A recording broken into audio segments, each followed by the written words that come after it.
Mystery House.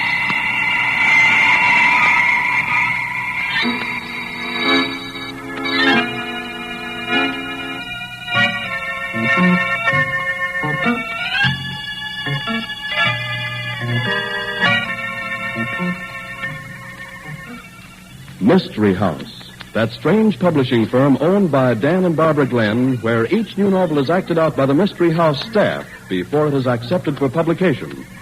Mystery House.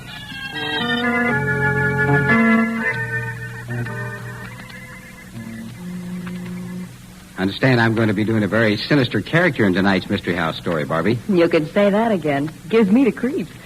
Complete with Quartet, huh? That's the title. What does it mean? Why, haven't you ever seen advertisements for funeral homes in which the copy listed a price for funeral services complete with Quartet? Oh. Speaking of advertisements... which is precisely what you're always doing, Tom. Right, Mr. Glenn.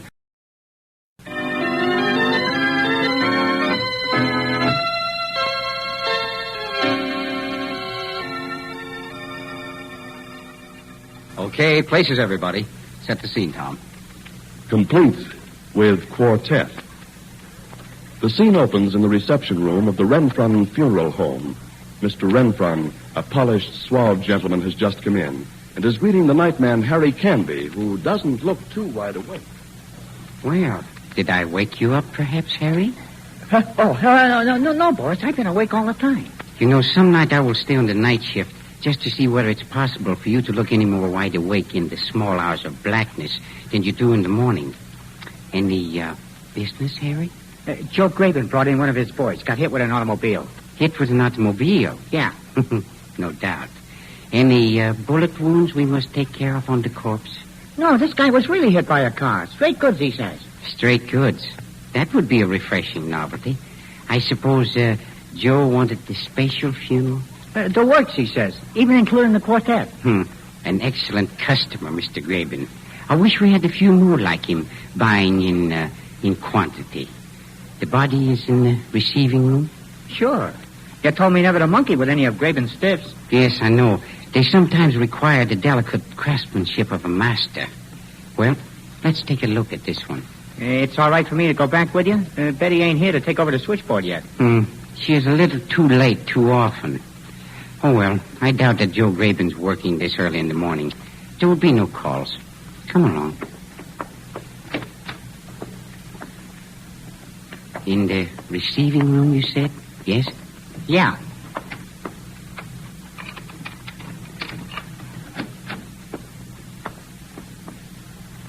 This mangled one over against the wall? Yeah, that's the one. But the other one. You said nothing about... There wasn't any other one, boss. Honest, just the one. This man on the table in the middle of the room. Who is he? Oh, I never seen him before in my life, boss. Honest, I... Shut up. Stand back. He's been shot through the heart. Murdered, huh? No. He was probably playing with a cap pistol and it went off accidentally. You blundering idiot. Who brought this body in here? Nobody, boss. Well, from the extremely dead look of the gentleman, it's rather obvious that he did not walk in here alone. Somebody brought that body in here last night. You and I. We have to own the keys. I don't know a thing about it. I should have known better than to have a stupid, blundering idiot like you on night duty here. What am I going to do with this body? Maybe somebody will come in and claim it. Don't tax my patience, Harry. Are people in the habit of claiming the bodies of murder victims? Would anyone admit bringing it in? No, maybe not at that. Harry, I think we're going to have a very private funeral. Huh? Somebody has entrusted this body to us for burial. Somebody who appreciates our skill and tact. Fortunately, we have another body.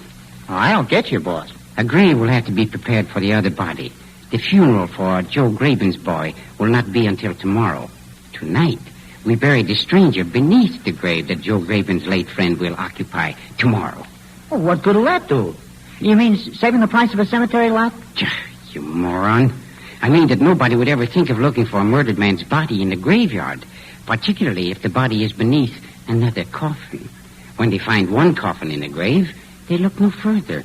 You see, it's very simple. Yeah. Meanwhile, I have a little work to do, Harry. You mean fixing up Joe Graven's boy? No, that is a routine matter. Even you could handle it. No. I have a much bigger job. What? Determining who gets the bill for the most profitable funeral that we have ever conducted. Huh? Somebody who knows about the work I do for Joe Graven has selected me for the disposal of a body. I have been chosen as a goat. And somebody's going to pay very dearly for that choice, Harry. I'm going to play detective.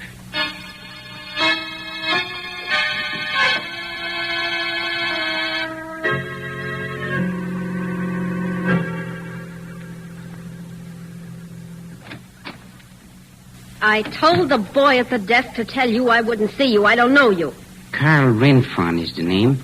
Perhaps you've heard of the Renfron Funeral Home, one of the finest in this part of the country. Beautiful chapel, pipe organ, and a special quartet for the deluxe service. What is this, a gag? If it is, it isn't very funny. My business is never very funny, Miss Dare. What do you want of me? You sing in one of Joe Graven's nightclubs, yes? Sure. What of it? I suppose you read in the paper this morning about the disappearance of a handsome young detective. I don't read the papers. Get out of here. His name was Peter Harley, and he was working on a shake-up of the local underworld. How should I know anything about him? You had a date with him last night after your last show. How do you know? That is neither here nor there. You were the last person to see him alive, as far as the police know. The cops? They know I had a date with him? Not yet. They won't know until I tell them. But you said you didn't want to cooperate with me. And so I'll have to tell them, of course. What do you want? Did you kill Peter Harley, Miss Dare? Did I? Hey, what is this anyway? He ain't dead.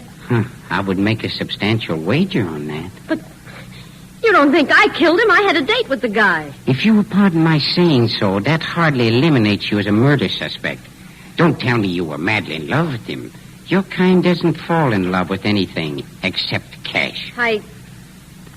I don't know whether I ought to tell you what it was all about or not. Then perhaps I'd better go to the police. No, I'll tell you. That's better. He wanted to get some dope on Joe Graven. Said he'd give me $100 for what I could tell him. I didn't plan on really telling him anything. You were interested in the $100. Sure, that's all. Why did you kill him, Miss Dare? I didn't kill him. If anybody killed him... Yes? Nothing. You make it very difficult for me, Miss Dare. The police... Okay. If anybody killed him, it was that new piano player at the club. You seem quite positive. Well, Harley didn't give me the $100. Said I was holding out on him, that if I wasn't careful, he'd have me thrown in the clink, the louse. He said, if there's any tip-off on me, you get it, Marie. Yes? That doesn't seem to prove anything about the piano player. Well, he'd been sauntering over to the piano and talking to her all evening, and he had a date with me. She's new in the joint. What's her name? Where can I find her? Her name's Betty Lanning. What? Repeat that, please. Betty Lanning. Why? You want her address? No. I think I can find her without too much trouble. But what makes you think this Betty Lanning had something to do with his death? He left me here at my hotel. I was scared of what he said about the police and me giving a tip-off to Joe Graven. I headed back to the elevator and then ducked out the side door and followed him. I was afraid he was going to tell the cops something about me. Where did he go? Well, he walked up a couple of blocks to a little all-night lunchroom, and Betty Lanning was there waiting for him. Thank you, my dear. You've been of great help to me. Perhaps I will give you the $100 that Peter Harley refused to pay you. Oh, yeah, just bet. You will come with me. There's a matter of establishing identity of the corpse beyond reasonable doubt. I ain't going anywhere with you. I don't even know you. You will, my dear. Of course, if you prefer to have an introduction through the police. Okay, I'm coming.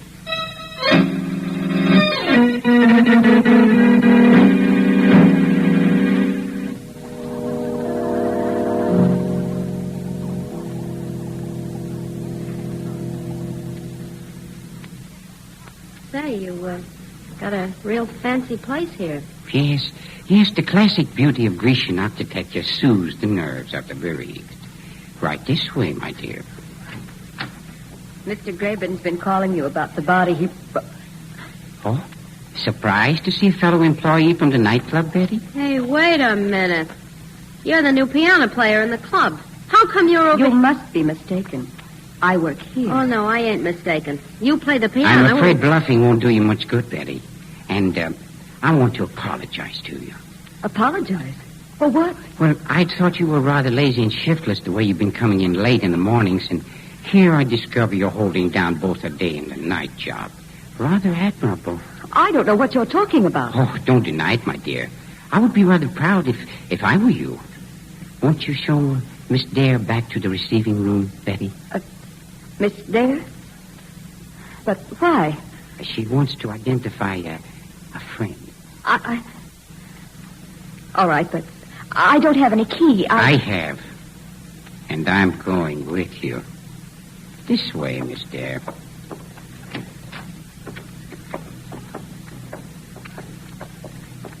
I'm surprised you didn't tell me about your other job, Betty. Just a minute.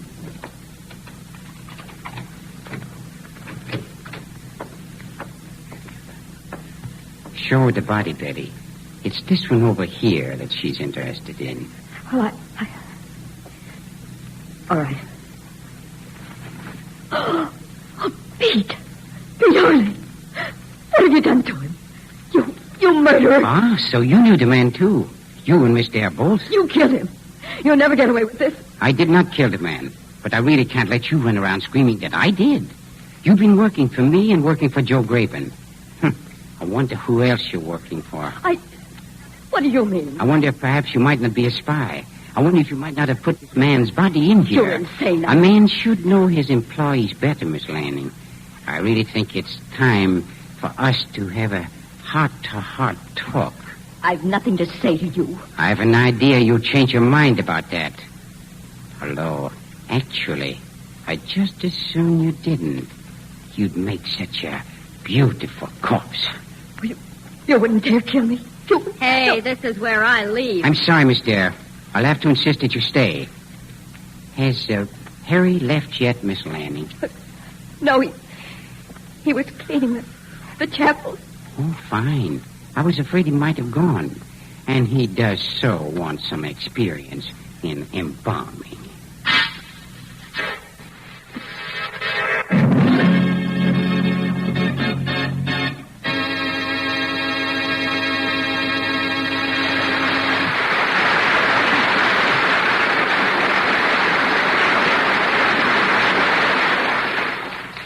Is Carl Renfron actually going to kill Betty Lanning?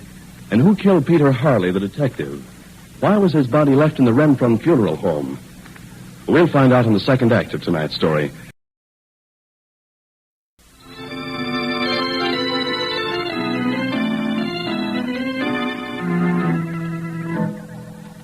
And now, Act 2 of Complete with Quartet. The scene is the receiving room of the Renfron funeral home, and Harry Canby, Renfron's assistant, is arranging the embalming equipment. You haven't got the nerve. You wouldn't dare. If it was me, I wouldn't bet on that, sister. If I was you, I'd start talking. The start of the embalming process is very important, Harry. If you'll give me the needle, please. You can't embalm a live person. Oh? A common misconception, Betty. On the contrary... Get away from me. Don't you dare touch me. Perhaps you're ready to talk now. What do you want? You're working with the police, I suppose. Working with this Peter Harley. Are you kidding? When I joke, you always see a smile on my lips. And my sense of humor is weak. I seldom joke. I was working for Lou Dana. Lou Dana? Why, he's Joe Graben's worst enemy. Sure. Some of Lou Dana's spies, his undercover boys, began having accidents. And the accidents always turned up here. So Lou hired me to get a job here and tell him what was going on. Mr. Dana must be a smart man. He's smarter than you, Renfron. And smarter than Graben. I was giving him the dope every time a body came into this place from Graben. Yes, but this job of yours as a piano player... Graben never saw me here. His bodies always came in the back way. I was doing so well here, Lou got the idea of having me work at Graben's place, too. We were finding out everything Graben was doing. A much smarter girl than I gave you credit for being, Miss Lanning. And you better be careful how you treat me, too. Because Lou Dana's got enough on you to hang you. If I were in your place, Miss Lanning, I should worry about my own neck. The police are going to be quite angry about Peter Harley. I didn't kill him. I was giving him all the dope on Graben's mob. The dope about Graben and you. I suppose so. You know, Miss Lanning, I find such disloyalty rather distressing. Miss Dare, what would you do if you were I, under such circumstances? You leave me out of this. I ain't playing. I should hate to think that Joe Graben would double-cross me in view of all that I've done for him. I bet Graben bumped off this Harley guy, boss. Well, of course he did. Probably had someone following Peter Harley and me. And when Graben finds out how Betty spilled everything she knew, he has this Harley fella erased. Perhaps you could contribute something to the conversation about now, Miss Dare. I don't think Joe would do a thing like that. Oh, come now, Miss Dare. You told me you followed Harley and saw him meet Miss Lanning. You were angry because he hadn't given you the $100 he had promised. Now, it isn't logical that you would let such an opportunity for revenge pass. So it was you who tipped off Graben, huh? Why, you dirty little... I ain't a stool pigeon or a double-crossing rat like you. Sure, I called Joe. Why wouldn't I? Oh, please, ladies, please. This is hardly the place for such talk. We're in the presence of the dead. You know, Harry, this rather hurts me. Huh? Joe Graben, he's been such a fine customer. And to think he tried to take advantage of me. I think we'll have to call him over here and sever business relations.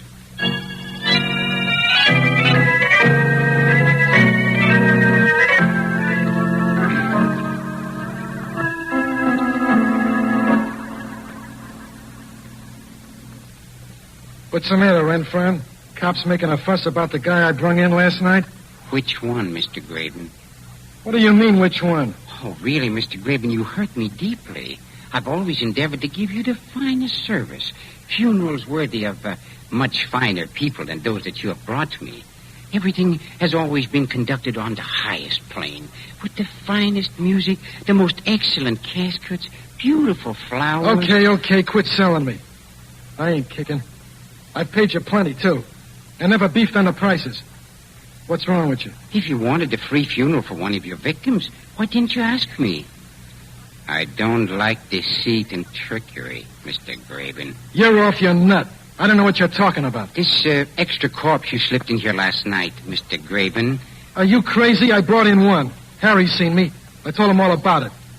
Wasn't even a hot job. Ah, but the one you brought with him, Mr. Graben. The one you neglected to report. You lied. Please, Mr. Graben. Perhaps you'd like to see him. This way, please.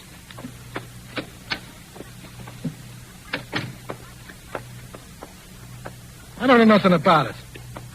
One stiff I brung in. One. And if you think you're going to shake me down to pay for somebody else's corpse, you got another thing coming. One moment, please. In here. Hello, Joe. Hey, what's it? Marie Dare and Betty. Say, what's going on here anyhow? One thing that's going on, Joe. We found out what a rat your new piano player is. Lou Dana she was working for, spying on you. Quiet, please, Miss Dare, quiet. Teacher will know what a good girl you've been without you being so immodest. I'll tell him all about it. This is one of your nightclub's late patrons, Mr. Graben. Him? Yeah, I seen him around. Been murdered, ain't he? I bet you don't know how or where either, do you? Me? How should I know? Your little pal, Marie Dare, told us how she called you and told you this detective was meeting me. She's put you right on the spot. Huh? I wasn't putting you on any spot, Joe. She was giving this detective all the dope on you. She was the spy. Taking pay from you and giving Lou Dane all the dope on everything that was going on around your place. And you told him you phoned me and told me about it? Why'd you say a thing like that, Marie? Because I did. Well, it must have been a couple of other people. You never talked to me. Oh, your protests of innocence are touching, Mr. Graben, but unnecessary. Nobody's going to hand me a rap for killing a dick. That is not the point. It is as far as I'm concerned. Our friend Betty, who seems to have been working for both of us, isn't going to give you the benefit of any doubt if this should come into court. Peter Harley was on your trail trying to get something on you. Yeah? Well, I didn't know about it. Betty, a member of a rival gang, was telling him anything that she could that would get you into trouble with the police. Marie Dare tipped you off as to what was going on. She never did. She didn't. She says she did. She has no apparent motive for lying. Peter Harley's been murdered. Do you think you would want the case to go to court, Mr. Graven? I suppose it's gotta. No, not necessarily. Not if you arrange for the right kind of a funeral. You mean you can cover this thing up? Such things have been arranged in the past, but this is going to be an expensive lesson for you, Mr. Graven. Yeah? What do you mean? Somebody has tried to victimize me into putting out a free funeral. This man died trying to uphold the law. A noble hero shot down in the prime of his life. He deserved last rites of genuine elegance. Okay. How much do you want? I should say about $50,000 should cover it very nicely. $50,000? Well, that's blackmail. Oh, but it will be a superb funeral. Flowers, special carpet at the cemetery, the red one, even the quartet. You'll guarantee I don't take the rap if I pay you the dough? When the Renfron Funeral Home takes charge of a funeral, I assume every responsibility. I guarantee you that you'll never be charged with Peter Harley's murder. Of course, Mr. Graben, you will make the payment in cash, in advance.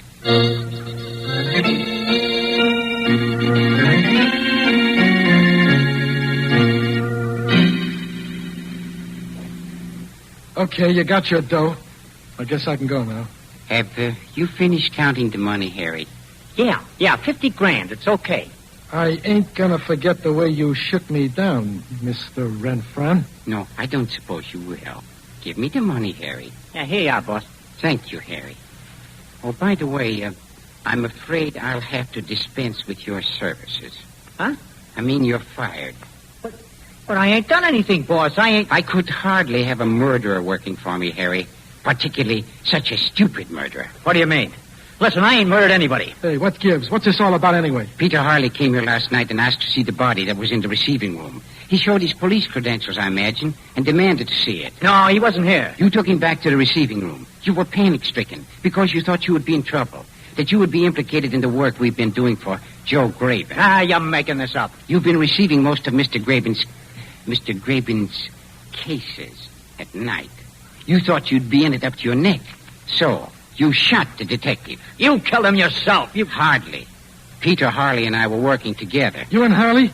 Why, you dirty rat. When you brought your first case to me, Mr. Graven, I was scared to death. So I went to the police. And you got the nerve to admit it? They told me to play along with you, to tip them off. They've been building up a chain of evidence that will send you to the electric chair.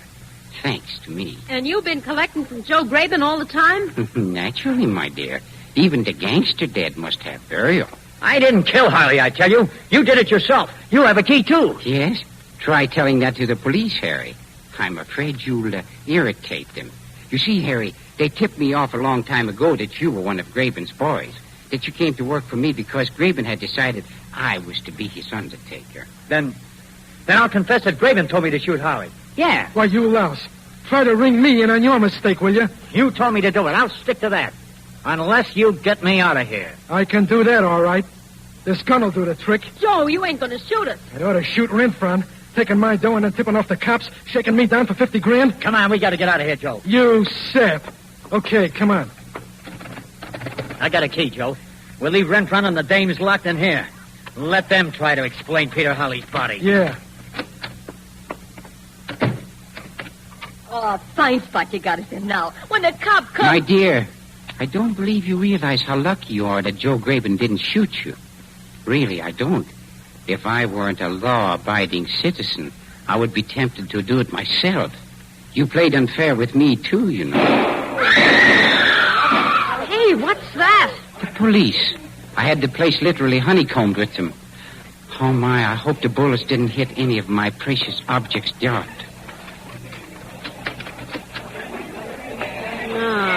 Looks like most of them hit Harry and Joe Graben. Yes, the wages of sin. But I suppose I really owe them free funerals. Yeah, complete with Quartet.